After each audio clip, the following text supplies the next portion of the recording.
Voilà, bonjour, bonsoir à toutes et à tous. On passe des bons jours ici, des bonnes journées à se ressourcer, à échanger les uns les autres. Et c'est un plaisir bien de pouvoir communiquer avec vous ce soir bien, ce qui est dans notre cœur, ce qui vibre.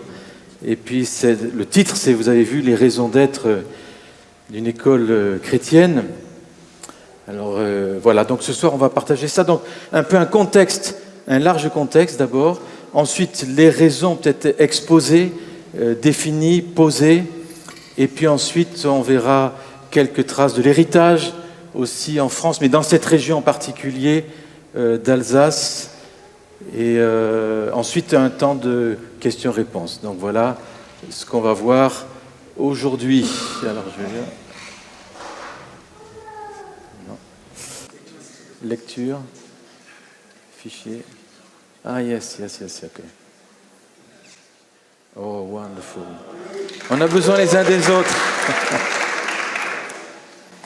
Un contexte, une vision, donc les raisons, un héritage, et peut-être dans les questions, n'hésitez pas à ce qu'on aborde les aspects pratiques, et ça sera vraiment intéressant de pouvoir aussi interagir.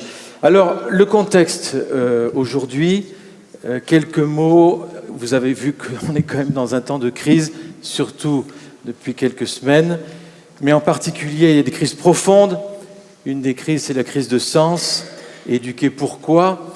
On vit un contraste étonnant aujourd'hui. On a des bons moyens pour éduquer. On n'a jamais eu d'aussi bons moyens, mais on est tellement pauvre dans quel est le but et la finalité de pourquoi j'éduque, dans quel but j'éduque.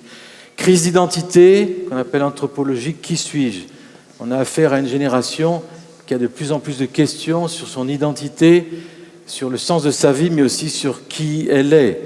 Ensuite, crise de transmission. Là encore, on a des outils de transmission extraordinaires. Jamais il y en a eu d'aussi beaux. Mais le problème, c'est qu'on se dit, mais il n'y a jamais eu autant de pauvreté dans la transmission. Et ce n'est pas que moi qui le dis, les sociologues, les éducateurs, tout le monde constate qu'il y a une pauvreté, un déficit de transmission, parce qu'on a assimilé un peu la transmission à de la manipulation, et donc comme on recherche une neutralité, du coup, on se garde de transmettre. En tout cas, il y a une crise qui est vue par tous les gens qui sont dans le domaine de l'éducation. Crise des représentations, c'est-à-dire comment je vois le monde, comment je me vois, comment je vois l'histoire, comment je vois mon pays. Donc, crise des représentations, comment je vois les différents champs de la connaissance. Crise philosophique, alors il y a tous les ismes qui sont là, les matérialismes, le dualisme, croire qu'il y a les choses spirituelles d'un côté et les choses de l'école ou de la connaissance de l'autre, par exemple. L'économisme, tout voir à la lorgnette de pouvoir d'achat, par exemple. L'humanisme athée, l'homme au centre. Le laïcisme, c'est pas la laïcité c'est une bonne chose, mais le laïcisme, ça va être poussé à bout de plus supporter tout ce qui est témoignage chrétien dans l'espace public, ce qui est une aberration, ce qui est absolument au contraire à la laïcité même. Crise épistémologique, c'est un grand mot, mais pour vous dire, qu'est-ce que la vérité ? Et aujourd'hui, si vous aviez un micro-baladeur dans les écoles, je ne sais pas, moi, n'importe quelle école, publique ou même université, poser la question, qu'est-ce que la vérité ? Vous auriez des drôles de réponses. Et en particulier, chacun sa vérité. Il n'y a pas de vérité. Donc ça, c'est des crises épistémologiques, crise économique, et vous avez crise internationale aujourd'hui aussi, etc. Donc un temps de crise, ces temps de crise peuvent être des temps d'opportunité pour l'Église et pour nous aussi. Donc il y a une montée dans ce temps de crise des écoles indépendantes. Ça, c'est ce qui se passe en France actuellement. Par exemple, en 2023, il y a eu la création de 100 établissements indépendants. Je ne parle pas d'écoles chrétiennes ici, je parle de toutes sortes d'écoles qui sont sans soutien de l'État, sans subvention, sans rien, des initiatives de personnes qui veulent quelque chose autre. Donc, on parle de 100 000 élèves, c'est pas beaucoup sur la totalité, scolarisés dans les écoles qu'on dit hors contrat, à peu près de 100 à 117 000, la maternelle à la terminale, et en septembre 2023, donc ça c'est les chiffres, les derniers chiffres, répartis dans 2600 écoles. Ça, c'est les écoles indépendantes. Alors, les motivations de ces écoles, que des parents, en particulier, c'est souvent des parents qui se mettent au travail pour implanter des écoles, eh bien, il y a une constatation de baisse de niveau général, de défaillance du service public. Il y a la place la plus importante donnée aux idéologies, aussi, de plus en plus forte. Donc ça aussi, ça fait réagir beaucoup de parents, que ce soit dans le milieu chrétien ou pas. Conflit des valeurs entre la famille et l'école, hein, là, il manque, et le manque de confiance aussi des parents dans l'institution. Alors ça, c'est pas nouveau. On sent qu'il y a de moins en moins, d'ailleurs, tout ce qui est institutionnel, c'est un peu le postmodernisme. On a un peu du mal à avoir confiance. Et puis bon, des absences non remplacées, des recrutements de professeurs. Il y a des postes vacants. Vous savez qu'il y a une crise au niveau des vocations aujourd'hui. Voilà. Et puis des grèves, le harcèlement, les taux de suicide qui sont très importants.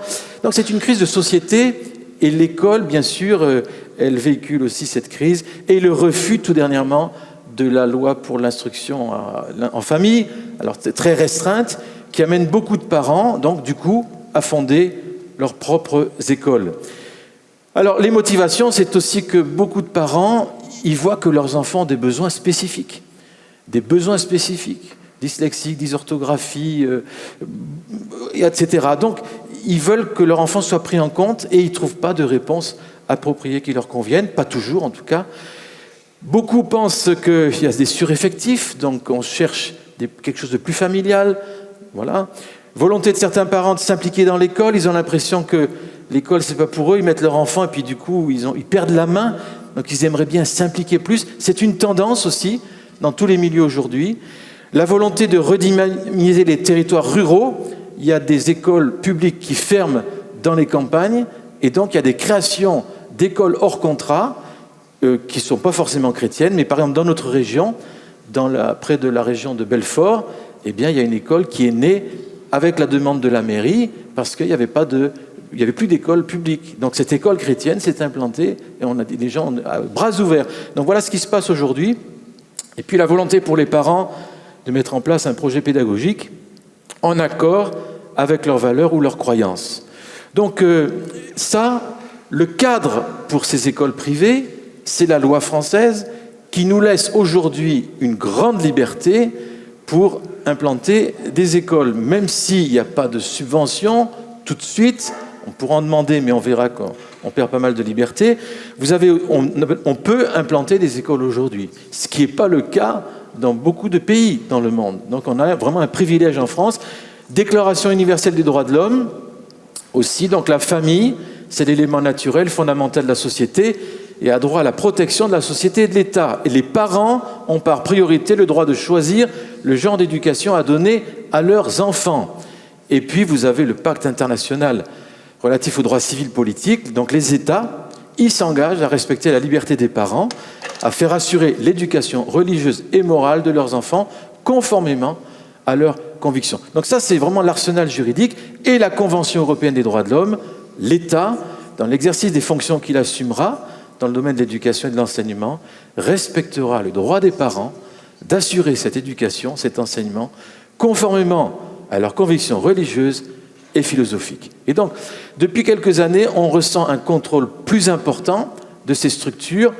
On hausse le niveau des diplômes, la loi Gatel, la loi pour renforcer les principes républicains. Donc, on voit qu'il y a plus de contrôle, mais la liberté reste encore assez large, sauf pour cette partie de l'instruction en famille qui a été, malgré un combat juridique de 2 ans, avec des lobbies, qui n'a pas abouti pour l'instant, bien qu'à l'ONU, ça a été condamné, la position de la France pour cette interdiction a été condamnée la semaine dernière.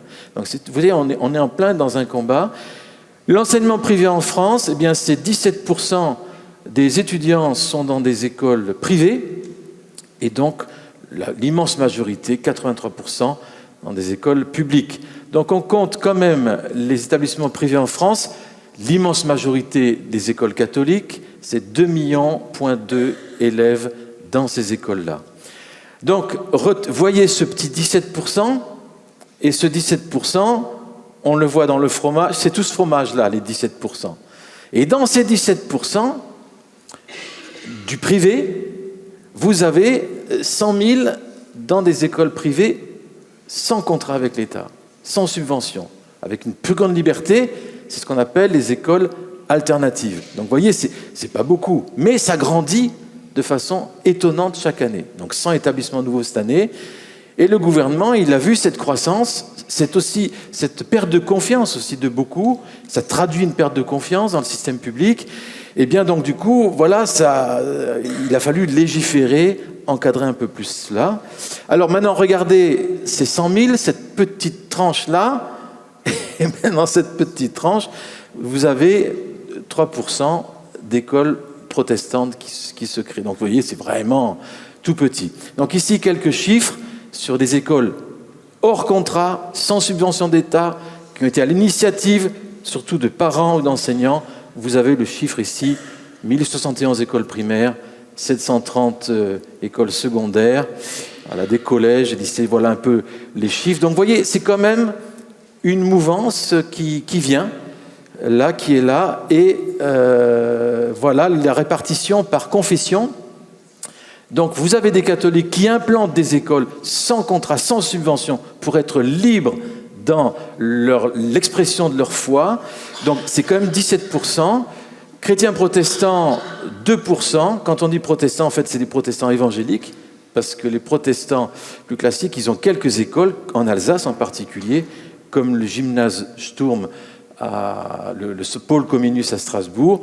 Voilà, ils ont quelques structures, mais 2% de musulmans qui implantent. Mais vous voyez, l'immense majorité, ce sont des parents qui s'engagent dans une aventure pas possible, 79%, sans avoir une confession particulière. Ils veulent simplement le bien de leur enfant à leurs yeux, et ils sont prêts à tout pour ça. Ça, c'est 79% des écoles qui sont hors contrat. Alors, voilà la répartition des écoles protestantes évangéliques en France. Donc, il y en a actuellement une quarantaine. Le mouvement a démarré dans les années 85-86, une école à Aix-en-Provence, l'établissement Daniel en 86 à Mulhouse. Et donc, après, ça fait des petits. Il y a des écoles qui ont fermé, il y a des écoles qui ont ouvert. C'est un peu une bataille. On arrive à peu près à cette quarantaine avec beaucoup de projets, mais des projets qui souvent ont du mal à voir le jour, il faut le dire, donc qui demandent de l'accompagnement. Donc vous voyez, ça c'est l'état des lieux de mouvements d'écoles qu'on appelle écoles chrétiennes. Quand on dit école chrétienne, ça m'embête un peu parce qu'on n'a pas le monopole du mot chrétien en tant qu'école. On va dire école protestante évangélique, ça sera peut-être plus simple et plus juste. Donc voilà, 40 établissements, on compte à peu près 2000 élèves, il est possible qu'il y en ait plus, parce qu'on n'a pas toutes les statistiques toujours. Bon, moi je m'occupe du réseau Mathurin-Cordier, on est membre du CNEF, et puis il y en a d'autres. Ici, vous avez par exemple, j'ai mis les autres réseaux, Educavi, la CSI, les associations familiales protestantes, qui d'ailleurs sont souvent des structures de gestion de ces écoles, qui ont tout un pôle école chrétienne aussi, Jeunesse en mission également, qui contribue à l'implantation, pas seulement en France, voilà. Et puis, la Fondation pour l'école, Créer pour l'école, ça c'est des organisations qui militent pour la liberté scolaire en France. Donc c'est des gens vraiment, grâce à eux, eh bien, il y a un combat, il y a des avocats, il y a des gens qui montent au créneau pour préserver les libertés. Et s'il fallait attendre sur simplement le petit monde évangélique, on serait mangé depuis longtemps, je peux dire pour l'instant. Donc les raisons d'être, qu'est-ce qui motive ces écoles chrétiennes ? Alors, déjà des questions. J'aimerais poser les questions légitimes que normalement, il faudrait qu'on se pose tous pour être sûr de nos motivations. Par exemple, faire le choix d'une école chrétienne, n'est-ce pas faire le choix d'un enfermement, d'un repli sur soi ? C'est une bonne question. Et je veux dire, c'est la même question qu'on peut poser pour les églises. Tu implantes une église, pourquoi ? C'est pour te replier ou pour t'ouvrir ? Donc, on a la même dynamique pour toutes les œuvres chrétiennes, en fait. Mais c'en est une ici pour les écoles chrétiennes. Ne sommes-nous pas censés être sel et lumière dans le monde ? Allez, faites des nations des disciples. Donc, c'est peut-être pas le moment de mettre les enfants en dehors de ce monde. Comment vont-ils pouvoir l'affronter ? Ça, c'est des questions. S'ils sont mis à part, comme ça, dans des cocons. Ça, c'est un peu ce qui vient. Pourquoi faire tous ces efforts pour une école alternative ? Les maths, c'est les maths. L'histoire, c'est l'histoire. Le français, c'est le français. Il ne faut pas mélanger les genres. Donc la foi, le dimanche, c'est très bien dans la famille. C'est d'ailleurs le rôle de la famille. Mais l'école, c'est l'école. Donc ça aussi, ça peut être une question. J'espère qu'on aura Normalement, il y a des réponses ce soir à ces questions. Il y a aussi l'idée que la religion, c'est une affaire privée, qui n'a rien à voir dans le domaine de l'éducation scolaire et encore moins de la culture. Donc le culte, c'est le culte. Mais la culture, s'il vous plaît, c'est la culture, on ne va pas s'en occuper. Donc voilà, ça, c'est des questions qui peuvent nous titiller. Alors, ce qu'on remarque, c'est que là, on attaque les raisons, le pourquoi il y a ces implantations d'écoles. Eh bien, je dirais qu'une des premières raisons, c'est la réponse à la demande des familles. Donc, il y a une demande des familles et du coup, des écoles se créent. En gros, c'est ça. Et les parents, on le sait bien, bibliquement aussi, les premiers éducateurs. Deutéronome 6, écoute Israël, l'Éternel est le seul Dieu. Tu adoreras le Seigneur de tout ton cœur, toute ton âme, toute ta force. Ces commandements que je te donne aujourd'hui seront dans ton cœur. Tu les inculqueras à tes enfants. Tu en parleras quand tu seras dans ta maison, quand tu iras en voyage, quand tu te coucheras, quand tu te lèveras. Tu les liras comme un signe sur tes mains. Ils seront comme des frontaux entre tes yeux. Alors, ça, c'est l'idée que les parents sont responsables. Dans la tradition juive, les parents, ce n'est pas seulement le papa, la maman, c'est la famille. Il y a une vision plus large de la famille. Donc c'est la communauté, si on va beaucoup plus large. Il est évident que ces écoles chrétiennes naissent parce qu'il y a une vision qui vient au niveau des parents, parfois des enseignants aussi, dans les départs des projets. Et vous connaissez cette parole de Hébreux 11, c'est par la foi que Moïse, à sa naissance, fut caché pendant 3 mois par ses parents, parce qu'ils virent que l'enfant était beau. Et ils ne craignirent pas l'ordre du roi. Acte 7, 20, à cette période, naquit Moïse qui était beau aux yeux de Dieu. Alors, cette beauté-là, c'est pas la beauté, le petit enfant fessu, joufflu, rosé, magnifique, le poupon, quoi. Donc, on va se défoncer pour ce beau poupon. Non, cette beauté dans la vision hébraïque, c'est la beauté intérieure. Il est question de discerner un appel de Dieu et une destinée sur un enfant. Donc quand la Bible dit « l'enfant est beau », c'est ça que ça veut dire. Donc les parents, ils ont vu l'appel de Dieu sur leur enfant. Et donc c'est pour ça qu'ils ont mis le paquet pour que, le sauver et risquer leur liberté et peut-être leur vie à désobéir à l'ordre de Pharaon. Et puis ils se sont alignés avec Dieu qui voyait lui que l'enfant était beau. Et quand le regard des parents s'aligne avec le regard de Dieu, il y a quelque chose qui se passe. Il y a quelque chose qui se passe. C'est un peu comme le marchand qui voit une belle perle et l'ayant vue, il veut l'acquérir et il vend tout ce qu'il a. Quel sacrifice, vous allez me dire. Mais le marchand, lui, savait qu'il était gagnant en vendant tout pour la perle. Donc, plus on accorde de la valeur à un enfant, plus on est prêt à des sacrifices. Des parents qui sont là, vous savez, on se lève la nuit, on change des couches. Moi, je suis parent de 4 enfants adultes, 8 petits-enfants. Je sais ce que c'est, se lever la nuit, changer des couches, tout ça. J'ai donné. Mais en fait, on le fait parce que nous avons une grande valeur. Donc les sacrifices qu'on est prêt à faire sont proportionnels à la vision qu'on a. Plus grande est la vision qu'on a, plus grands pourront être les sacrifices, qu'on ne verra pas comme des sacrifices seulement, parce qu'on voit la perle. Et puis, on voit que dans les Écritures, le cadre de la transmission, c'est la famille. C'est la famille, c'est le cadre familial. Alors le cadre familial, au sens large du terme, c'est le peuple de l'Alliance. C'est le peuple de l'Alliance. Donc voilà, la demande des familles, première raison. Alors c'est vrai, vous allez me dire, mais s'il n'y a pas de demande des familles, il n'y a rien. Il n'y a rien. Mais par expérience, je peux vous dire que le désir, il naît quand tout d'un coup, il y a un partage de la vision, comme on le fait ce soir, comme vous pouvez le faire en discutant avec des enseignants impliqués dans ces écoles. J'aimerais dire tout de suite qu'il faut, bien sûr, des enseignants chrétiens dans les écoles publiques, bien évidemment. Donc on n'est pas là pour vous dire, pour opposer les deux. On est là pour vous montrer qu'il y a des raisons objectives, bibliques, à la création d'écoles. Ça ne veut pas dire que tout le reste, c'est à jeter, non. Mais ça veut dire qu'il y a peut-être des responsabilités à prendre. Deuxième raison, c'est le souci de cohérence.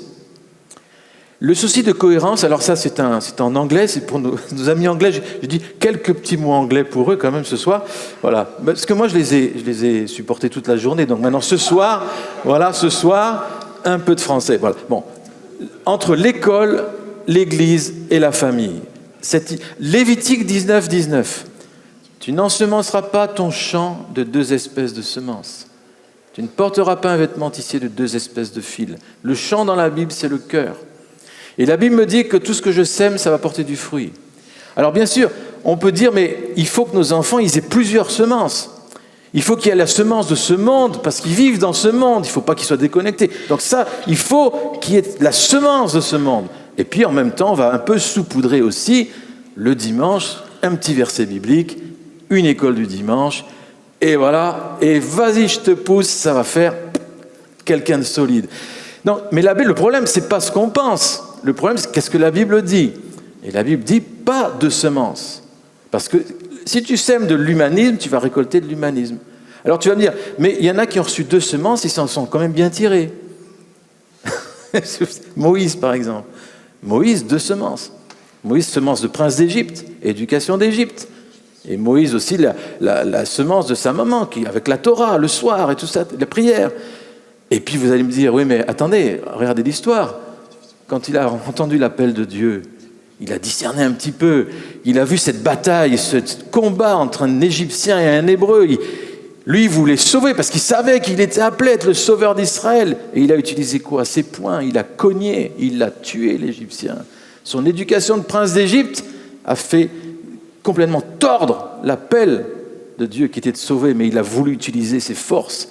Et donc 40 ans de désert, décontamination totale. Wow. Ensuite, quand tu penses que tu ne peux plus rien, alors là, je t'appelle. Mes amis, on n'a pas à attendre 40 ans aujourd'hui. On a besoin, on va le voir, d'une seule semence. Et l'histoire de l'Église, on le verra un peu tout à l'heure, nous montre que quand il y a cohésion, il y a synergie, il y a cohérence, il y a du fruit, vraiment, et durable. Jean Calvin, le grand réformateur français, l'Église n'a jamais fleuri sans école. Alexandre Vinet, c'est un théologien suisse, professeur de lettres, critique littéraire.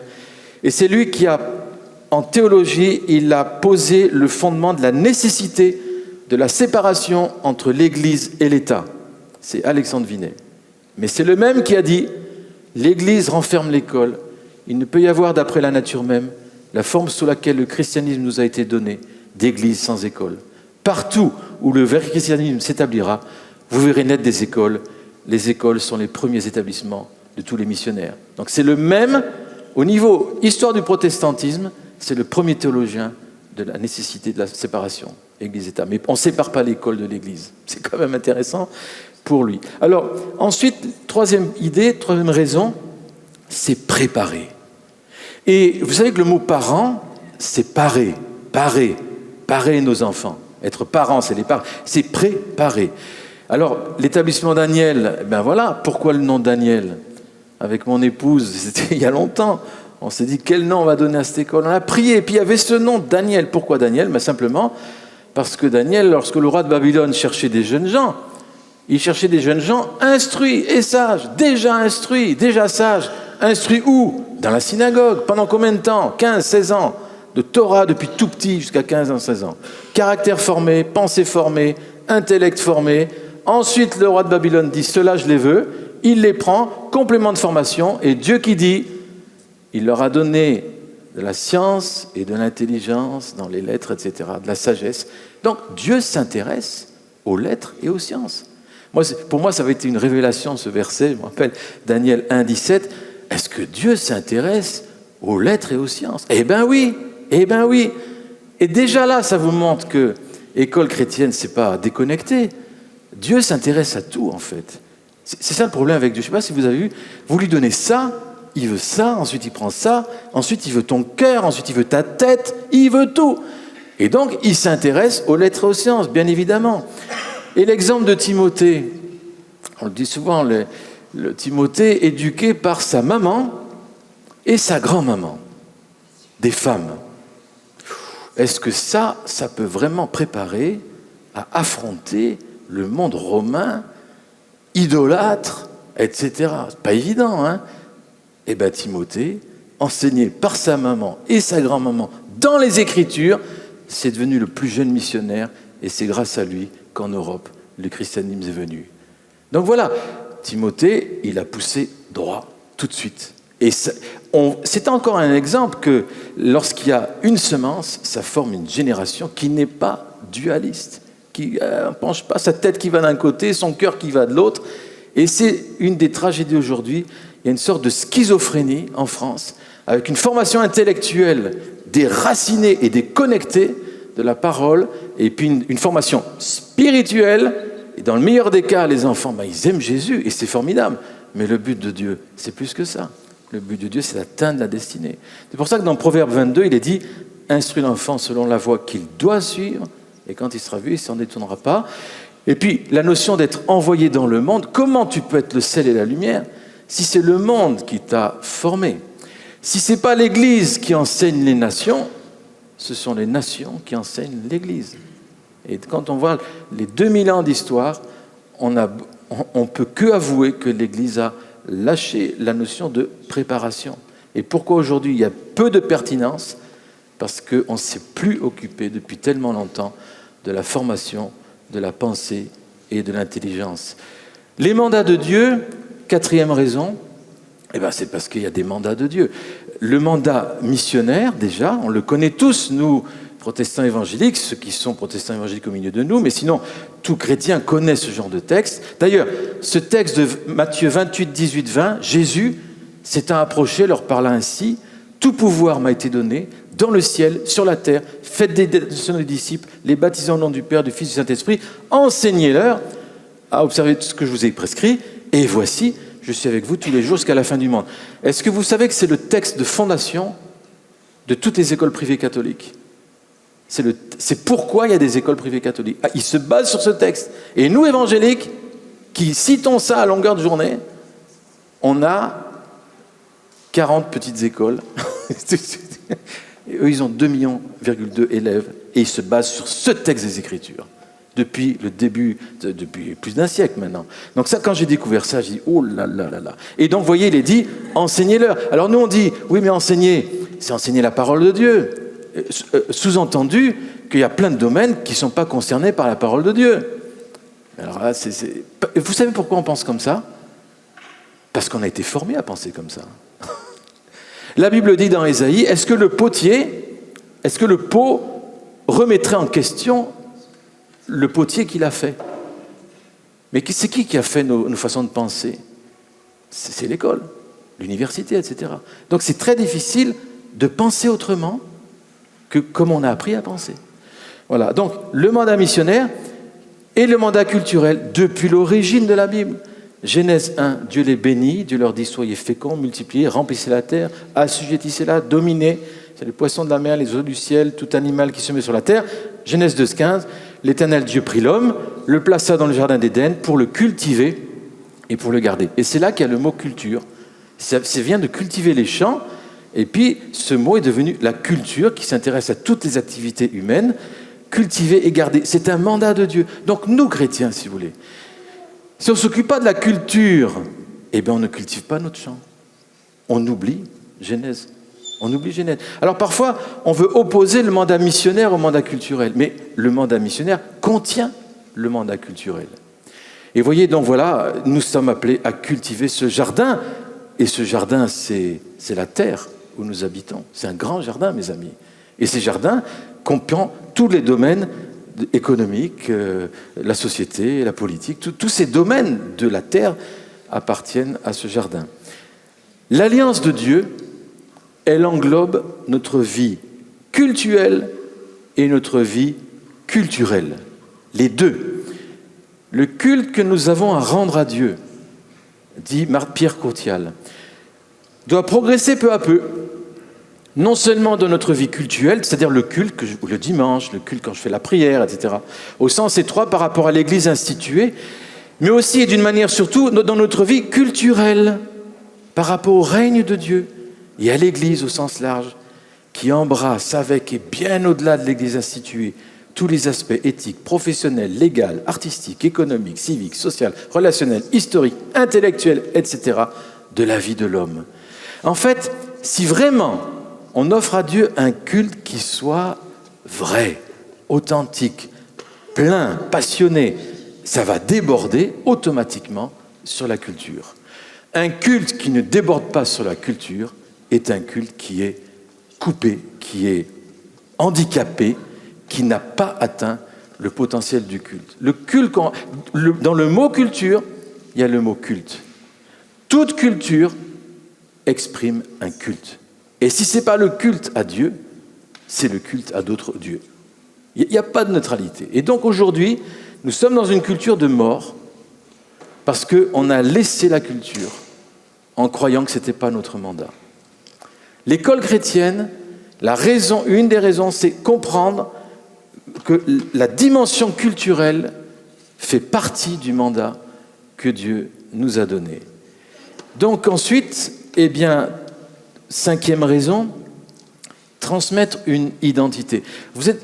Quand même depuis plusieurs années, on est étonné de voir le combat par rapport à l'identité. Je parle de théorie du genre, etc. Mais c'est ce champ-là qui est attaqué, l'identité. Et bien comme par hasard, c'est là que Dieu bâtit, c'est là que Dieu veut bâtir. Il veut bâtir des identités fortes. Et c'est quoi l'identité qu'il veut bâtir? Dans la famille, dans l'église, mais aussi dans l'école, c'est l'identité de fils et de filles. Vous savez, dans l'épître aux Galates, il est distingué entre un enfant et puis un fils. L'héritage n'est pas donné aux enfants. Ils ne sont pas mûrs, ils ne peuvent pas être responsables. On ne peut pas leur confier un héritage. Mais la Bible dit, quand cet enfant devient fils, alors on lui confie l'héritage. Jésus, il était appelé fils. C'est le terme ouios. Le fils, c'est celui à qui l'on peut confier des responsabilités. Le but d'une éducation chrétienne, parentale, ecclésiale, scolaire, c'est de lever des fils et des filles. C'est-à-dire, non seulement des enfants de Dieu, j'aime mon Père, j'ai rencontré le Seigneur, j'ai le salut, vous voyez, ça c'est déjà formidable, c'est une base.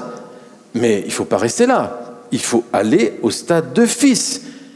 Et quand il y a un problème dans le monde, le grand problème du monde, ça a été le péché. Qu'est-ce que Dieu a fait?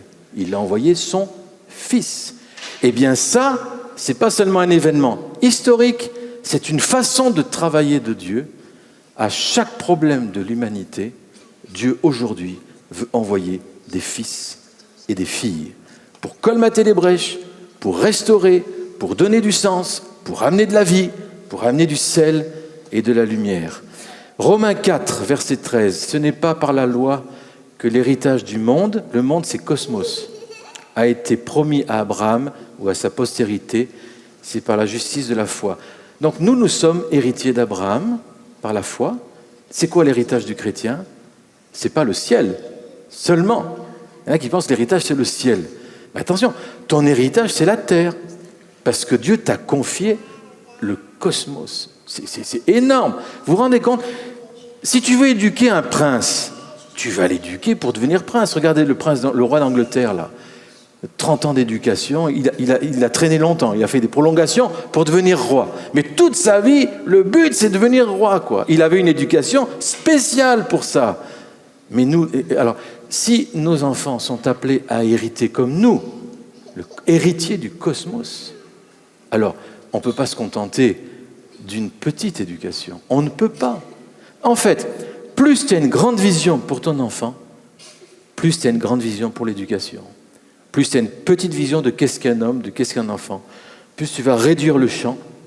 Et nous, chrétiens, nous sommes appelés à revoir la vaste image, c'est-à-dire le grand héritage. Don Bosco, c'est un prêtre catholique, un éducateur du 19e, il disait « Sans affection, il n'y a pas de confiance, et sans confiance, il n'y a pas d'éducation. » Comment avoir des fils et des filles? Je le disais ce matin au temps de dévotion. Eh bien, il faut des pères et des mères. Il faut des pères et des mères. Dans toutes les Écritures, toute la transmission, elle se transmet toujours avec des cœurs de père et des cœurs de mère. L'apôtre Paul lui-même, il disait, moi, j'aurais voulu j'étais comme une mère pour vous. J'aurais voulu donner ma vie pour vous, etc. Plein de tendresse. Vous sentez le cœur maternel et paternel de Dieu. En fait, Dieu a prévu que la transmission scolaire, des sciences, des lettres, se fasse dans le cadre de l'affection, de la filiation et dans un climat de paternité et de maternité. C'est le climat de la famille. Et donc, c'est là que Dieu a prévu de former des identités. Et donc, la meilleure réponse qu'on peut donner à un monde en perte de repères par rapport à l'identité, c'est de bâtir et de transmettre cette identité comme Dieu de fils et de filles. Et vous savez, vous qui êtes des pères et des mères ici, Un jour, je disais, mais j'ai trouvé une définition de qu'est-ce qu'un père. D'ailleurs, de qu'est-ce qu'un vieux. Déjà, je commençais par là. Un vieux, c'est un jeune qui se demande ce qui lui est arrivé. Bon, ça, c'est déjà pas mal, ça m'a plu. Mais un père, c'est un fils qui fait office de père. Donc en fait, nous sommes tous des enfants, des fils et des filles. Et c'est ça qu'on transmet à nos enfants. Et plus on se sent fils et fille, plus on transmet ce qu'on est.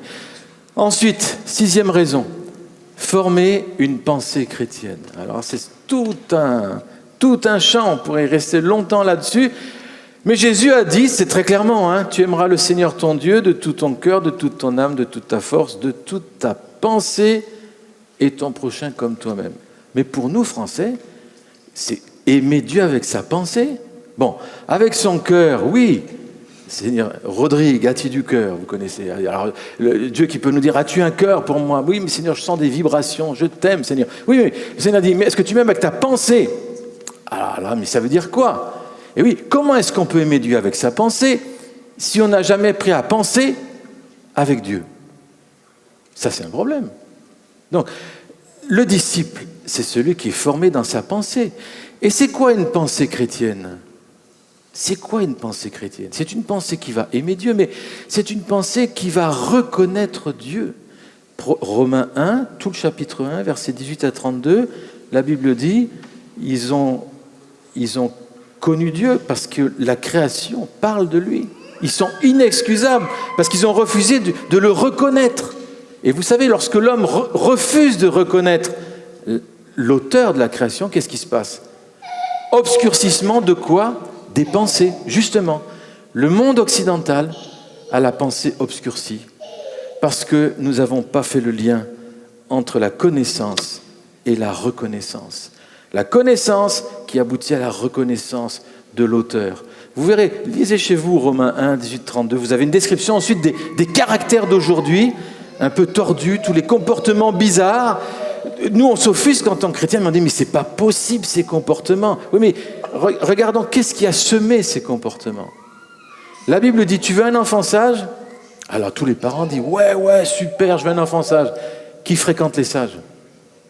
C'est des lois spirituelles. Tu deviens ce que tu fréquentes. Fréquente les sages, tu deviendras sage.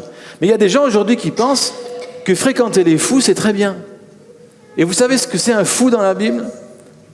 Le fou dans la Bible, ce n'est pas celui qui est dans les hôpitaux psychiatriques. C'est celui qui dit, il n'y a pas de Dieu. Fréquenter les fous, c'est fréquenter ceux qui disent, il n'y a pas de Dieu. Il y a un temps pour ça, où notre fréquentation, comme un Daniel, elle impacte celui qui ne croit pas. Bien sûr qu'il faut arriver à ça.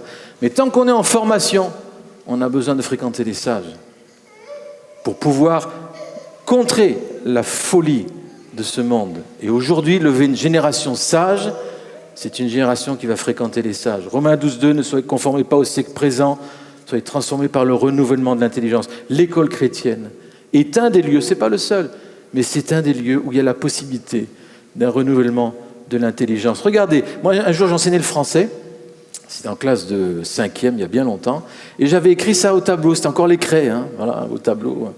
Voilà, et je cherchais une subordonnée consécutive, vous voyez, voilà, alors, afin que vous discerniez. Alors j'étais là à écrire, et tout d'un coup je réalise le truc, je me suis dit, mais c'est pas possible. Soyez renouvelés dans l'intelligence, afin que vous discerniez. J'inverse le truc. Si tu n'es pas renouvelé dans l'intelligence, tu ne peux pas discerner ce que Dieu a pour toi. Et là j'ai compris pourquoi le combat spirituel était dans la formation de l'intelligence. Tant que l'ennemi tient la formation intellectuelle, il empêche les destinées. Nous avons besoin, en tant qu'Église, en tant que parents chrétiens, d'avoir une vision pour la formation de l'intelligence et de la pensée de nos enfants. Philippiens 4, au reste, frères, que tout ce qui est vrai, tout ce qui est honorable, tout ce qui est juste, tout ce qui est pur, tout ce qui est aimable, tout ce qui mérite l'approbation, ce qui est vertueux, digne de louange, soit l'objet de vos pensées. Donc, il faut arrêter de croire que pour acquérir le discernement, il faut se frotter sans arrêt à l'erreur. Ça ne marche pas comme ça. Il faut se frotter à la vérité. Il y a des gens qui me disent, mais écoute Luc, il faut que les enfants soient confrontés à la réalité. Question philosophique, qu'est-ce que la réalité? C'est pas ces chaises, c'est pas ces tables, c'est pas ce pupitre. Ça passera. Qu'est-ce qui passe pas? Dieu passe pas.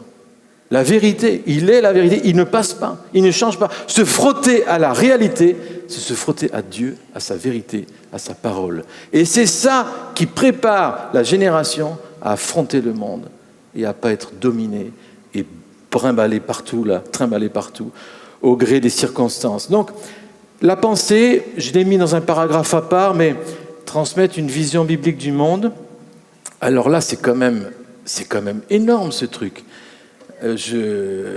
Deutéronome, vous connaissez les 10 commandements, et bien rien que là, ça donne une raison, mais alors incontournable, d'école chrétienne. Tu ne te feras pas d'image taillée, de représentation quelconque des choses qui sont dans les cieux en haut, qui sont en bas sur la terre, qui sont dans les eaux plus bas que la terre. Tu ne te prosternes pas devant elles, tu ne les serviras pas, car moi l'Éternel ton Dieu, je suis un Dieu jaloux, qui punit l'iniquité des pères sur les enfants, qu'à la 3e, 4e génération de ceux qui me haïssent, qui fait miséricorde jusqu'à 1000 générations à ceux qui m'aiment, qui gardent mes commandements. Alors regardez, pas de représentation des choses qui sont en haut.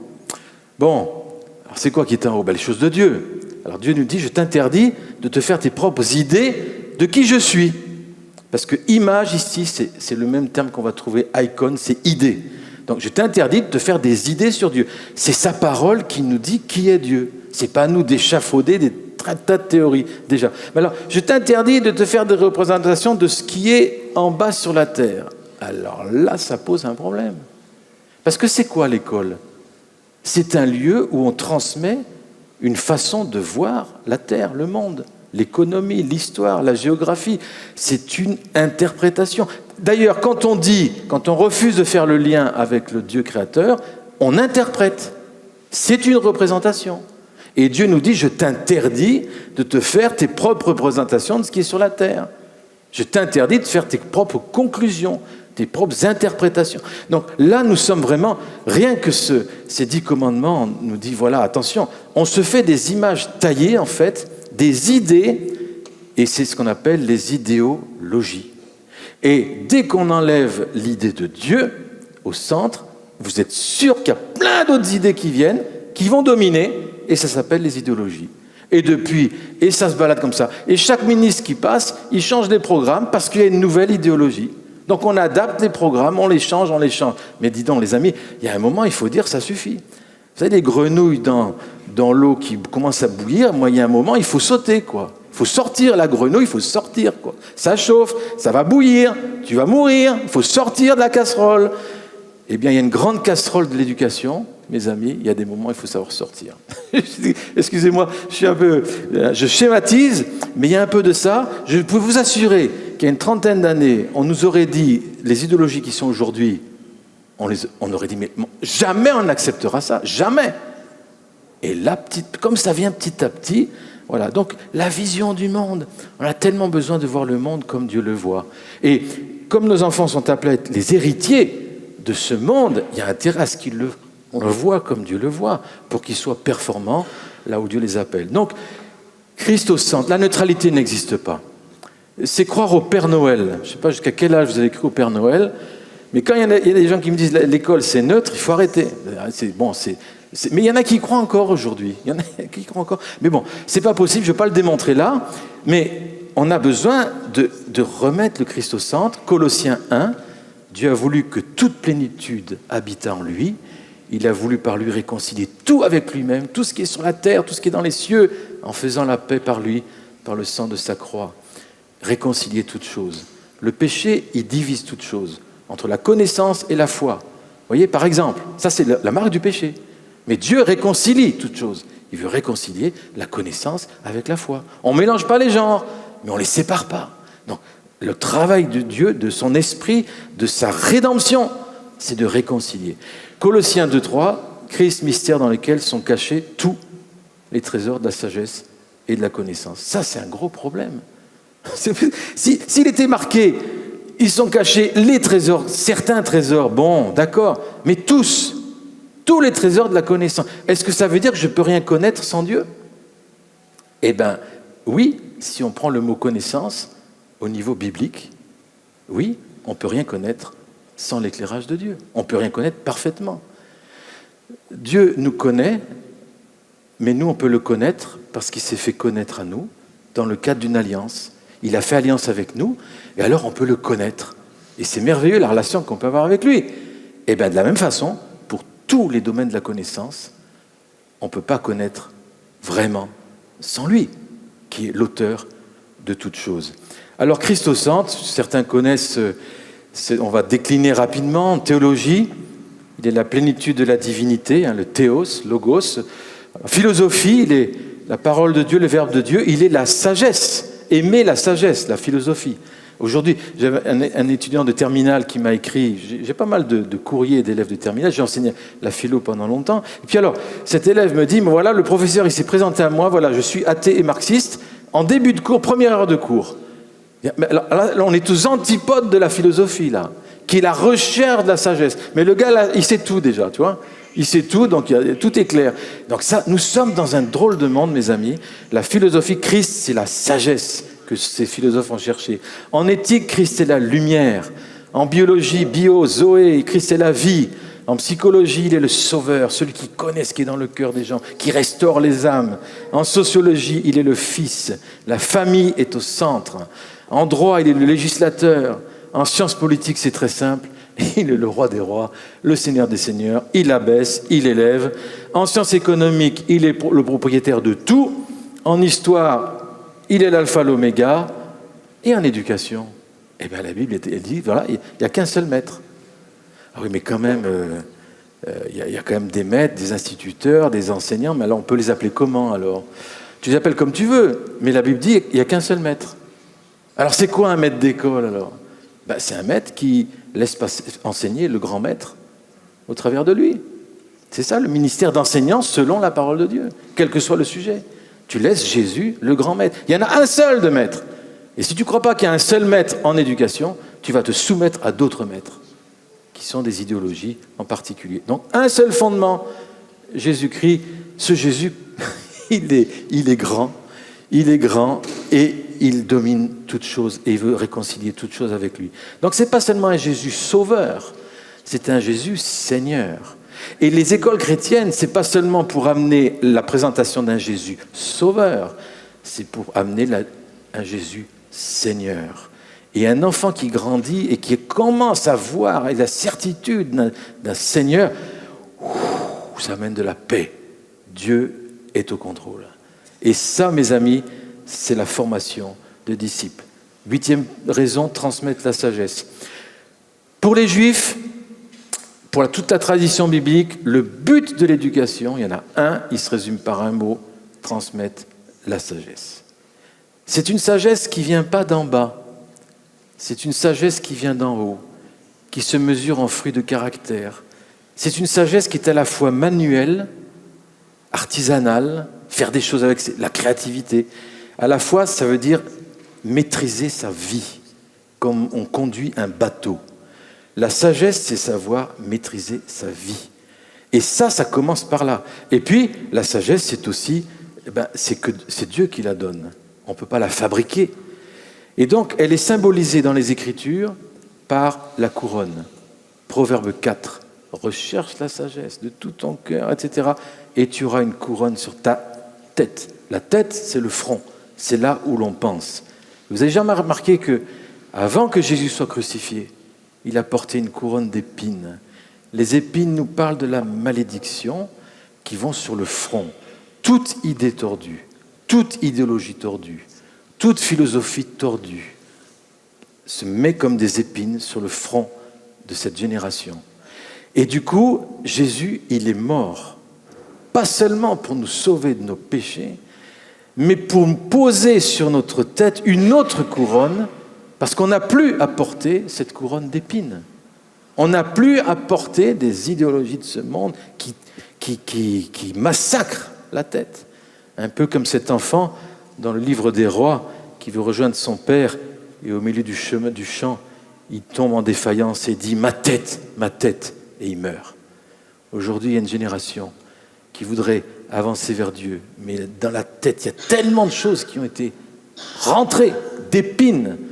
Bien sûr, Dieu peut guérir, peut sauver, bien sûr, mais nous, parents et Église, nous ne devons pas permettre qu'une couronne d'épines se mette sur cette génération, parce que celui qui a payé, il a payé aussi pour qu'il y ait notre sagesse. 1 Corinthiens 1,30, il a été fait pour nous, rédemption justification, sanctification et sagesse. Jésus est mort pour nous transmettre une autre sagesse.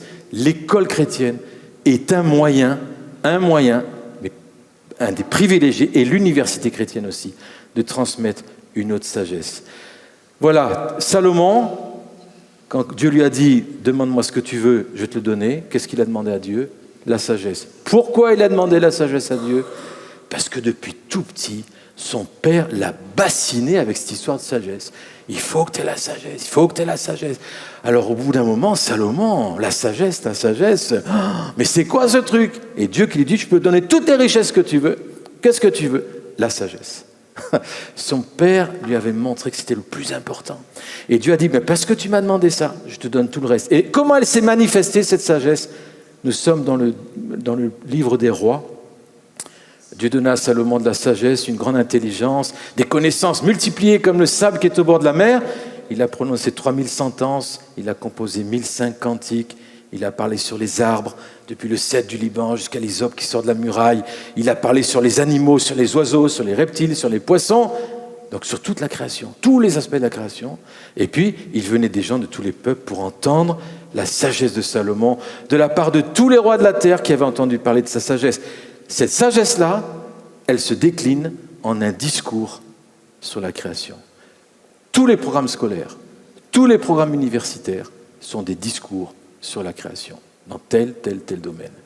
La sagesse de Dieu consiste à avoir un autre discours. Un discours, pas forcément complètement différent, mais un discours beaucoup plus chargé de sens et de vérité. Et c'est ça qui a attiré les gens du monde entier. C'est aussi composer des cantiques. C'est ça la sagesse aussi.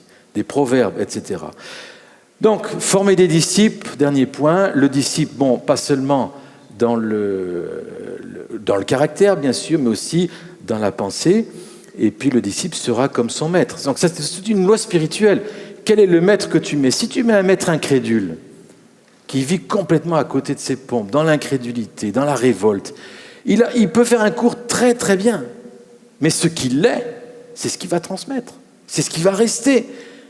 De la même façon, si tu mets devant ton enfant un homme de foi, une femme de foi, son caractère, c'est ça qui va marquer, qui va durer, c'est ça qui va passer. D'ailleurs, vous, parents, en fait, on éduque parce que nous sommes. C'est dans les propos à table, quand vous êtes à table, c'est pas seulement dans un enseignement magistral, mais c'est dans le partage, dans tout ce que tu es, dans toutes tes attitudes. C'est ça qui enseigne et qui... Et bien dans une école, c'est pareil, sauf que dans l'école, les enfants, ils restent 6 heures, 7 heures par jour pendant une semaine, et pendant 15 ans, et pendant 20 ans. Et l'influence, elle est énorme. Elle est énorme. Un pasteur des Assemblées de Dieu, lorsqu'on a démarré le collège en 86, c'était M. Riggenbach. Il m'a dit... je suis de tout cœur avec vous. Et j'ai expliqué. Il était un des seuls pasteurs à soutenir. Mais pourquoi? Il m'a dit parce que j'avais un fils. Et à partir de la première, il s'était lié d'amitié avec un professeur de SVT, Sciences et Vie de la Terre. Ils sont devenus les meilleurs potes du monde. Mais le problème, c'est que ce professeur s'est évertué à lui communiquer son athéisme et à démonter systématiquement sa foi. Et il n'était pas armé au niveau intellectuel. Il avait une foi biblique, si vous voulez, mais au niveau des pensées, il n'avait pas d'argument, quoi. Et il s'est fait étendre, c'est arrivé jusqu'à un suicide. Alors, il ne dit pas que c'est la seule cause, mais il dit que il a dit, mais jamais j'aurais pensé qu'un enseignant puisse tellement transmettre à un enfant quelque chose. Et d'ailleurs, le mot enseignant en France, ça veut dire porteur de signes. Vous vous rendez compte? C'est donner du sens, c'est montrer une direction. Et aujourd'hui, on est souvent bien loin. Donc Jésus croissait en sagesse, en stature, en grâce devant Dieu, devant les hommes. La sagesse, vous voyez, on la retrouve ici. La stature physique, la grâce, dimension spirituelle, pas seulement devant Dieu, mais aussi au niveau de la société. Donc là, on a une éducation complète. Des vies changées, disait M. Bralet, quelqu'un de la CSI, change des vies, c'est le principe des écoles chrétiennes. Lever des fils et filles, aimer, bien sûr. Donc voilà quelques points. Donc vous voyez, l'école chrétienne répond en fait à plusieurs besoins. Besoin des familles, besoin de cohésion, besoin de formation, besoin d'identité, besoin de sens, besoin de transmission, besoin de valeur, besoin de vérité, besoin de sécurité, besoin d'affection, besoin d'attention, besoin de confiance, besoin d'espérance. Et c'est ça. Alors, bien sûr, l'école n'est pas la seule. L'Église aussi a son rôle, les parents ont leur rôle. Mais là, l'école, c'est là où ils passent le plus de leur temps. Quelques mots, et on aura une discussion ensuite, n'hésitez pas. Quelques mots sur notre héritage. En France en particulier. Et alors, on va juste l'école d'Éden, hein, c'est Adam et Ève en contact avec Dieu. Une école, c'est un lieu aussi où l'on apprend à attendre Dieu. Parce que Dieu veut parler aux enfants. À quoi ça sert de faire 15 ans d'études si on n'a pas appris à entendre la voix de Dieu? Franchement. Et voilà, donc l'éducation en Israël, Dieu prend son peuple, il est dans le désert, et voilà ce que Dieu dit. Il l'a trouvé dans une contrée déserte, dans une solitude aux effroyables hurlements. Il l'a entouré, il en a pris soin. Il l'a gardé comme la prunelle de son œil, pareil à l'aigle qui éveille la couvée, voltige sur ses petits, déploie ses ailes, les prend, les porte sur les plumes. L'Éternel seul conduit son peuple. Il n'y avait avec lui aucun Dieu étranger. Dans ce désert, s'est formée une génération qui devait être préparée à une conquête de l'héritage. Et donc, vous voyez, Dieu seul conduit son peuple. Le mot français « éduquer » vient de ce mot « conduire ».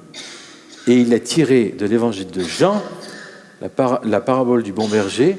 Jésus conduit ses brebis dehors, en latin « éduquit », d'où le mot « éducation », tiré de l'évangile de Jean, dès le XIVe siècle en particulier. Donc vous avez ici une histoire, Dieu veut conduire. Et puis vous avez la première définition d'un maître d'école. Nous sommes au IIe siècle après Jésus-Christ. Le maître doit être doux et ferme, saisir avec vigueur le gouvernail, jusqu'à ce que l'enfant ait jeté l'ancre dans le havre des cieux. Augustin, partout où l'on peut trouver la vérité, elle appartient à notre maître. Nous parlons, mais c'est Dieu qui instruit, nous parlons, mais c'est Dieu qui enseigne. Il a pensé sur l'éducation chrétienne. Il a dit, il faut que ce soit Dieu qui parle au travers des hommes et de femmes qui le connaissent. Les écoles monastiques, bon, il y aurait beaucoup de choses. Voilà, là, on passe au Moyen-Âge, nous sommes au XIIe siècle. Vous avez la carte de l'Europe. Une des plus grandes inventions de la fin XIIe siècle, c'est l'université. Nous avons à Bologne une université et à Paris. Ça a été la deuxième implantée. Et là, vous avez l'influence de Paris. Alors, cette université, imaginez, on a du mal aujourd'hui, c'était que des chrétiens, avec la parole de Dieu au cœur de toutes les matières scolaires. C'est ça l'université. Et les écrits des premiers professeurs d'université, je donnerai quelques citations tout à l'heure, donc, sont percutants. Et là, vous avez l'influence de Paris sur toutes les nations, qui ont reproduit le modèle de l'Université de Paris.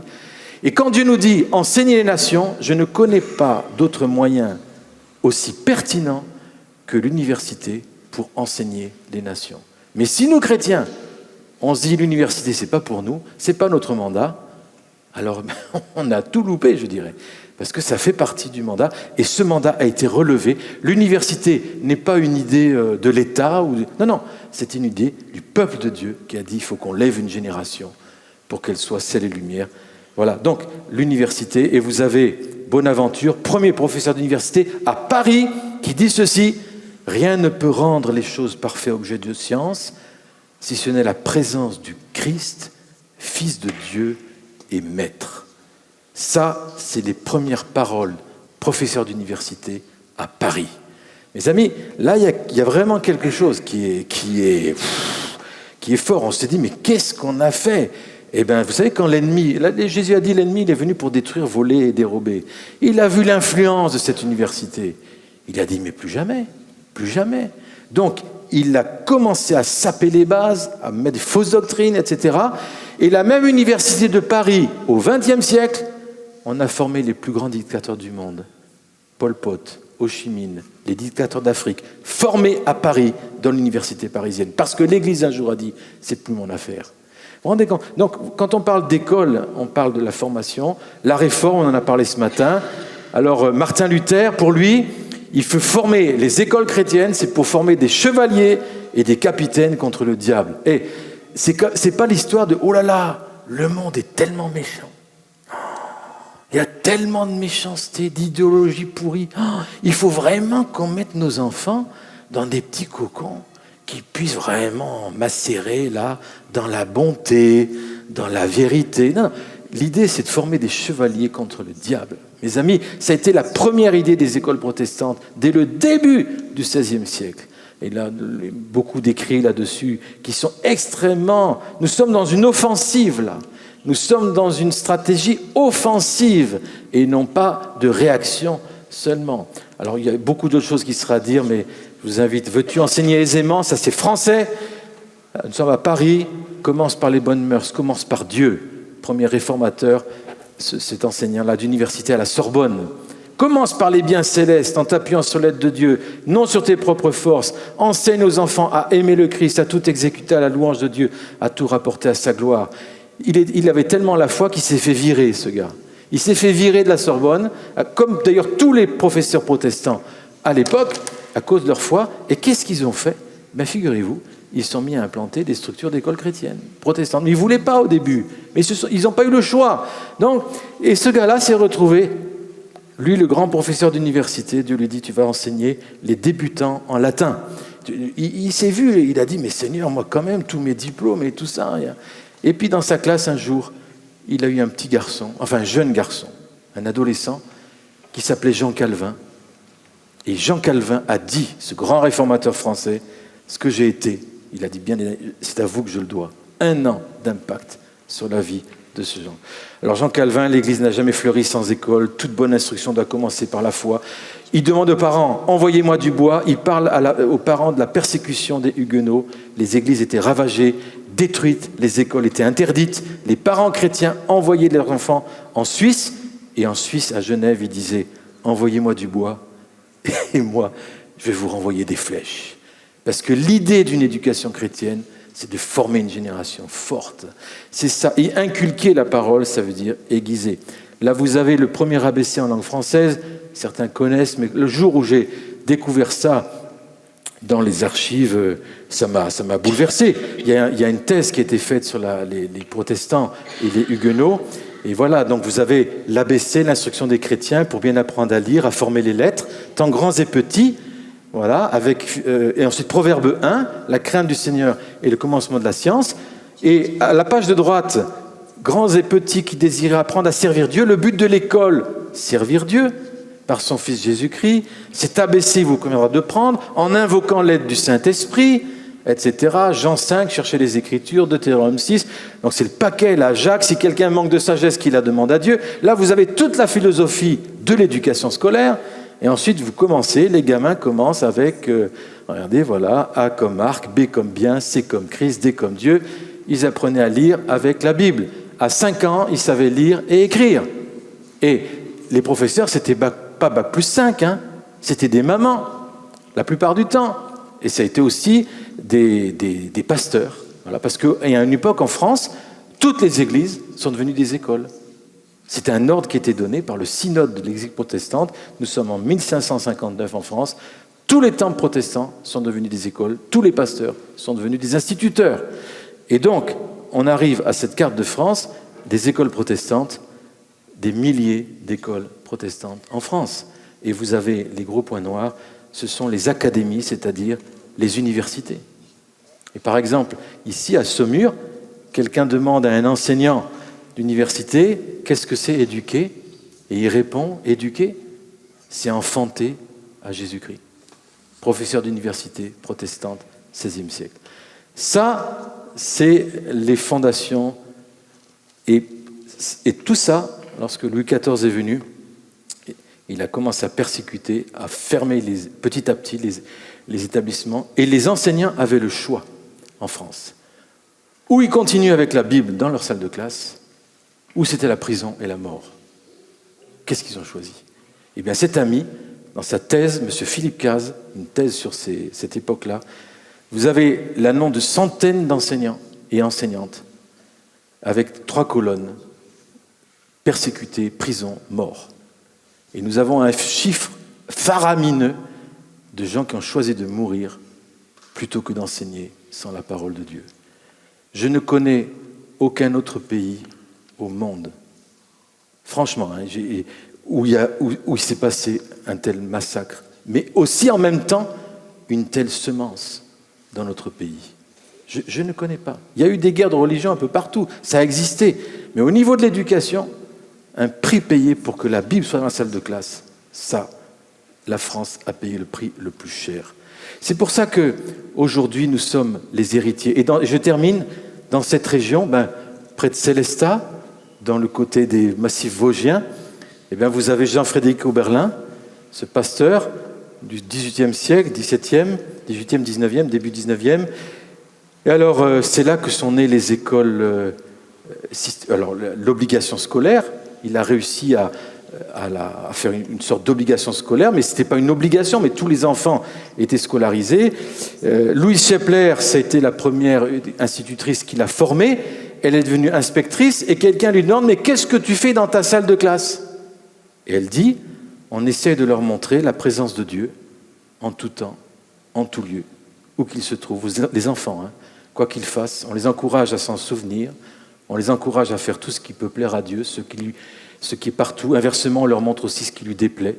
On essaie de leur montrer comme c'est laid, de s'abandonner aux mensonges, aux jurons, au manque de respect avec les parents, à la malpropreté, à la paresse qui y ressemblent. Et enfin, on essaie de leur faire comprendre la prière du cœur, pendant que l'on prie avec eux à genoux, et on prie d'une manière telle qu'ils puissent comprendre. Ça, c'est le premier programme scolaire. Donc c'est à côté d'ici, c'est à 1 heure d'ici, ça. Et cette Louise Schepler, dont il y a beaucoup d'écoles en Alsace du nom de Louise Schepler, mais chaque fois que vous verrez ce genre d'école, vous dites que c'est une institutrice qui a donné sa vie pour les enfants, avec la parole de Dieu au cœur. Un jour, le pasteur Oberlin se promène dans ces hameaux de la vallée de Waldersbach, et puis, c'était en hiver, il y avait de la neige, 1 mètre de neige, 6 mois de l'année, donc il passe comme ça, et il entend des chants de louanges dans une ferme. Il dit, mais c'est des chants d'enfants. Alors, il explique, il rentre dans la ferme, et il retrouve un peu cette image-là, c'est-à-dire une grande pièce, un poêle, parce qu'il faisait froid, et autour, plein de gamins, et une jeune fille qui s'appelait Sarah Banzé. Elle lui dit, mais qu'est-ce que tu fais avec ces enfants? Elle dit, mais personne ne s'en occupe. C'était les 3-6 ans. Donc, moi, je m'en occupe, je leur apprends le tricot, je leur apprends à prier, je leur enseigne à connaître Dieu, l'histoire biblique. C'est l'origine historique des écoles maternelles en France.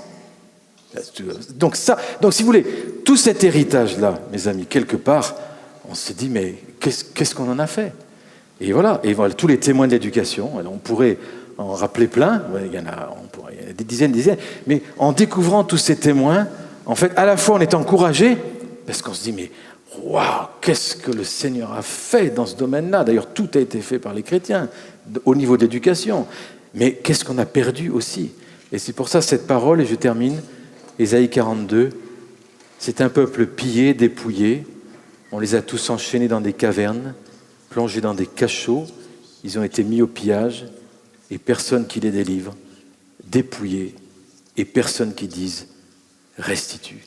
Et je crois que le cri de l'Église aujourd'hui, c'est cette compréhension de cet héritage, de cette vocation dans certains domaines qu'on a laissé mourir, et de dire maintenant reprends ce manteau que j'ai donné, le manteau d'éducation, et commence à prier restitution. Non pas pour être des nouveaux croisés de domination, tout ça, non, mais pour servir une génération avec de l'espérance, avec de l'identité, avec de la vérité, afin qu'elle soit sel et lumière. Donc voilà, si vous voulez, quelques raisons. Rapidement, je m'excuse, je vais peut-être un peu vite, mais voilà, quelques raisons. Et maintenant, je propose qu'on ait un temps, simplement, peut-être de questions-réponses. Et je ne serai pas le seul à répondre. Il y a toute une brochette d'enseignants, de directeurs.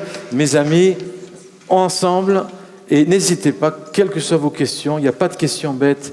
Donc, allez-y. Ça peut être un commentaire aussi. Ça peut être... donc, voilà. La parole à vous. Ou peut-être des imprécisions aussi. Je suis allé vite dans certains domaines. En fait, moi, il y avait un projet de loi pour le mot maternel. Qu'est-ce qui... Au niveau de la loi qui a changé, c'est-à-dire qu'il y a l'obligation maintenant pour les enfants d'aller à l'école à l'âge de 3 ans. C'est ce qui a changé. Mais nous avons la liberté de faire nos maternelles. Pardon ? Le mot maternel. Ah, le mot maternel, oui. Le mot maternel, ça vient de cette origine des mamans qui s'occupaient des enfants. Et donc ce mot est en train de gêner, donc on le change, parce que ce mot véhicule une vision. Et d'ailleurs, comme le mot université, qui veut dire l'unité dans le champ de la connaissance. Et aujourd'hui, ce mot est insupporté par beaucoup, et ils veulent l'appeler multiversité. Mais qu'est-ce qui fait l'unité dans le champ de la connaissance? C'est le Christ. Et au Moyen-Âge, ce mot est né parce qu'il y a une vision chrétienne derrière. Donc les mots, il n'y a plus que les mots aujourd'hui, et même les mots, on ne les veut plus parce qu'ils ont des traces d'une vision biblique. Voilà. Une autre question? Bonsoir, une question qui vient de loin parce qu'il y a ma sœur au Brésil qui suit en direct et elle pose la question suivante. Est-ce que nous pouvons voir une corrélation entre le déclin spirituel en France et la sécularisation du milieu éducationnel? Je dirais bien sûr. Merci. Je dirais bien sûr. Bien sûr. Les terrains qu'on abandonne ont des terrains qui ne restent pas abandonnés longtemps. Et donc, je crois qu'il y a une corrélation. Ce n'est pas la seule raison. Pas la seule raison. Mais je pense qu'il y a absolument une corrélation. Oui, oui, oui. En tout cas, le peu d'impact sur la culture, bien évidemment. Bien évidemment. Et une église parfois schizophrène, avec une pensée qui va aux antipodes de la foi et puis des combats en nous.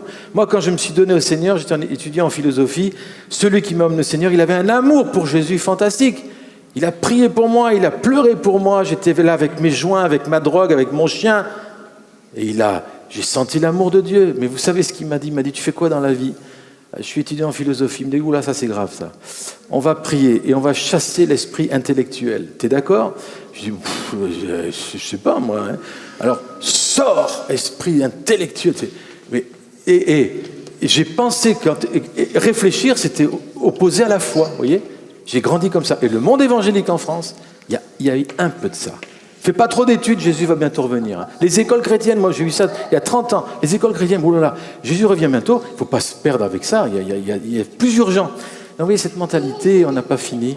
Donc voilà, oui, il y a peut-être d'autres voudraient répondre à je sais pas, cette question. Vous êtes d'accord avec ce que j'ai dit ou Encore une question? Oui, alors moi, vraiment la question, tout le monde a envie de faire des écoles chrétiennes, tout le monde a envie de faire tout ça, mais pour moi, il y a toujours une question de finance derrière, de gens qui ont une éducation financière, qui savent gérer des choses, qui savent monter des projets qui tiennent la route aussi au niveau pour que un professeur puisse vivre dignement, etc. derrière. Et pour moi, c'est un truc qui n'est jamais abordé, mais pour moi, c'est quand même le nerf de la guerre au final. Hein. Oui. Oui. Vous savez, je ne fais pas citer la Bible, mais je vais citer Raymond DeVos. Et Raymond DeVos, il dit « Avec rien, on fait rien. Avec 2 fois rien, on fait rien. Mais avec 3 fois rien, on fait quelque chose. » Donc, ça ne répond pas vraiment à la question. On n'a pas de réponse à cette question totalement. On n'est pas satisfait de ce qu'on vit aujourd'hui. Bien évidemment, avec le bénévolat, avec des enseignants payés, on dit tarif missionnaire, mais il faut vraiment vouloir, et ça empêche une croissance, bien évidemment. Mais en même temps, ce qu'on voit, c'est que depuis 30 ans, ces écoles peuvent vous raconter des tas de témoignages que Dieu pourvoit. Et encore aujourd'hui, l'établissement Daniel, vous savez, moi j'ai été président de cette association, et puis maintenant c'est Véronique, mais chaque fin de mois, pendant 30 ans, on ne savait pas comment à la fin du mois on allait payer les salariés. Et pendant 30 ans, on a pu les payer. Alors, je crois qu'on n'est pas encore là où il faut. Et je pense que c'est un... Donc, on développe le mécénat actuellement. Il y a des commissions de réflexion pour travailler avec les entreprises sur la région parisienne, au niveau national. Il y a des directeurs d'école qui travaillent sur les pistes de mécénat. Et ça avance doucement. Donc, c'est une des voies. C'est encore loin d'être satisfaisant. Et je ne pense pas avoir de réponse complète à ça, malheureusement. En Belgique, ils ont des systèmes, ils appellent ça les opérations gouttes d'eau, c'est-à-dire ils ont investi le peuple de Dieu par la région de Bruxelles. Ils ont demandé aux chrétiens, ceux qui voulaient, de faire des dons de 3 € à 5 € par mois, mais multipliés par... Donc c'est des milliers d'euros qui rentrent dans l'école, parce qu'il y a des petites semences comme ça, mais démultipliées. Donc c'est des genres d'idées qui sont là, qui existent, voilà. Mais bon, et puis je pense qu'il y a un travail politique aussi. Vous payez des impôts tous, ça serait normal que la part qu'on paye pour l'éducation, ça revienne aussi pour les écoles que l'on choisit. Donc il y a des options politiques qui s'appellent le chèque éducation. Chaque parent reçoit un chèque et paye l'école de son choix. C'est aussi possible, ça existe dans des pays du Nord. Donc il y a aussi, je trouve, un travail politique à long terme, de lobby, c'est un grand... On est qu'au stade pionnier aujourd'hui, il ne faut pas qu'on le reste trop longtemps. Voilà. Et l'éducation financière, elle fait partie Voilà, Patrick, tu veux... L'éducation financière, est-ce que ça fait partie de ce que vous dites? Je répète juste. Oui. L'économie est enseignée en lycée avec des principes. Pour moi, c'est du budget. Ouais, faire son budget. Primaire, collège, commencer. Et monter en grade. Tu as des réponses? Pour moi, c'est essentiel. Oui. Oui. Pour le moment, les sciences économiques et sociales, c'est à partir de la seconde. On pourrait le faire plus tôt. Oui. Compte ton argent. Oui. Bon. Ouais. Au niveau de l'école, ça se fait en seconde. Mais... Par contre, il peut y avoir dans ce qu'on appelle, nous, nos temps spirituels, des fois des conversations, des débats qui viennent sur ces sujets. Évidemment, c'est des sujets qui interpellent les ados. Et là, notre réponse, elle est biblique. Et là, les principes de la parole de Dieu, de la gestion financière peuvent être amenés. Mais ce n'est pas institutionnalisé comme un cours, en tout cas chez nous. Une dernière question?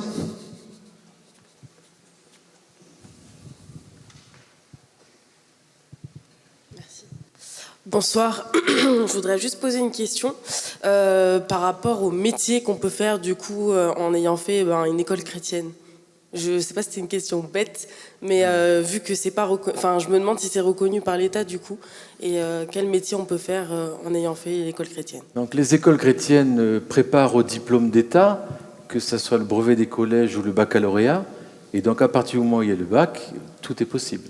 Donc en fait, c'est exactement le même champ de possibilités qu'ailleurs. Sauf que nos élèves bénéficient moins que les autres du contrôle continu. La note du bac, c'est plus les examens eux-mêmes, un jour donné.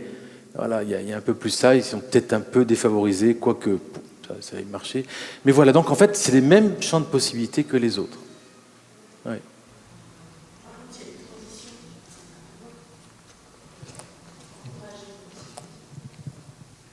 En cours. Oui. Oui, c'est ça. Oui, elle parle d'une transition nécessaire en sortant d'une école chrétienne pour accompagner les élèves à ce changement qui est quand même déjà pour un élève du public, arriver en université, c'est pas facile. Donc, mais ça, il y a des pistes qui se font, il y a des initiatives qui se font, qui existent. Voilà, ça c'est pas dans le cadre de l'école. Un ancien élève, Adrien. D'abord, merci Luc pour ta présentation. Tu as parlé du mythe de la neutralité scolaire. Donc, c'est-à-dire qu'un programme éducatif dépend d'une intention. Et nous connaissons, nous, notre intention dans les programmes éducatifs. Mais quelle est l'intention à la racine du programme éducatif dans les écoles publiques à ce moment-là? Tu as ton idée là-dessus, je crois. Ouais. Moi, je pense qu'il y a de plus en plus une volonté que les élèves pensent moins par eux-mêmes, et donc une volonté d'une pensée unique, et tout ce qui n'est pas conforme à la pensée unique est systématiquement mitraillé. Nous devons lever une génération qui pense par elle-même, et la Bible ne doit pas être utilisée pour nous empêcher de penser, ça non plus. La Bible favorise la réflexion personnelle. Et donc, voilà, moi je crois que l'intention, c'est vraiment de niveler tout, d'empêcher le développement d'une pensée autonome et critique, et de dire c'est comme ça qu'il faut penser. Et ça, on ne peut pas rentrer là-dedans, dans ce moule. Mais tu as raison de dire que tous les programmes sont le fruit. Il y a une idée derrière tout programme. Il n'y a rien de neutre. Voilà. Ne soyons pas naïfs. Très bien, merci. On ne va pas faire prolonger plus longtemps. Bravo, merci beaucoup Luc pour ton intervention.